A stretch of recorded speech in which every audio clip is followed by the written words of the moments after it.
Brought to you by Penguin.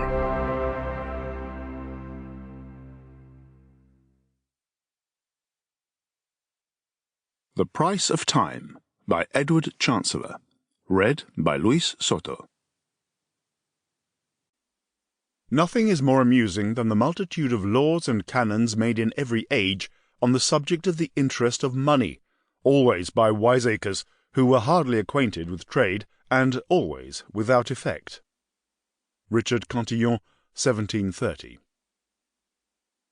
The question of interest has long been the object of contemptuous neglect. Eugene von Bombarwerk, 1884. Don't give me a low rate, give me a true rate, and then I shall know how to keep my house in order. Hjalmar Schacht, Reichsbank President, 1927. Our earth is degenerate in these latter days. Bribery and corruption are common. Children no longer obey their parents. Every man wants to write a book, and the end of the world is evidently approaching. Assyrian Tablet, circa 2800 BC. Introduction. The Anarchist and the Capitalist. In 1849, a debate took place in the pages of La Voix du Peuple, a socialist publication, between two members of the French National Assembly. On one side stood Pierre-Joseph Proudhon, the self-proclaimed anarchist, best known today for his motto, "Property is theft," and a regular contributor to La Voix. On the other side was Frédéric Bastiat, a free trade advocate and pamphleteer. Bastiat was renowned for his satirical economic parables. He made the case against unproductive state interventions, for instance with his Petition of the Candlemakers, in which candlemakers request a law requiring people to close their blinds and shutters against the sun, in order that more candles could be sold. The subject under discussion was the legitimacy of interest. Proudhon took an old-fashioned view. Interest, the anarchist proclaimed, is usury and plunder. Usury was an unequal exchange levied by those who, because they didn't deprive themselves of the capital they lent, had no right to demand a greater sum in return. Interest constitutes a reward for idleness, and was the basic cause for inequality, but also of poverty. In short, Proudhon continued, adapting his most famous statement, "I call interest theft."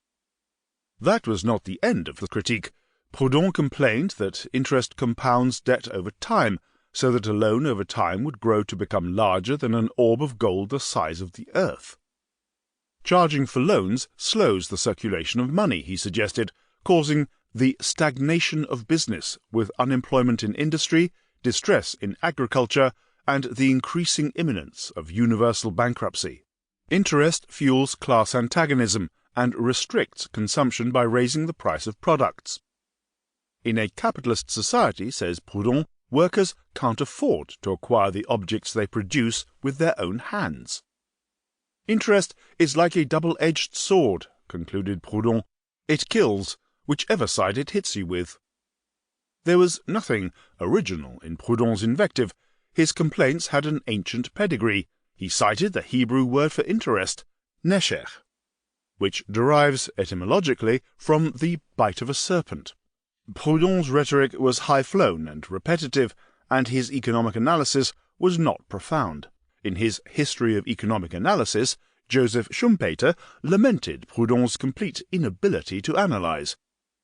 Even so, Proudhon had some original proposals.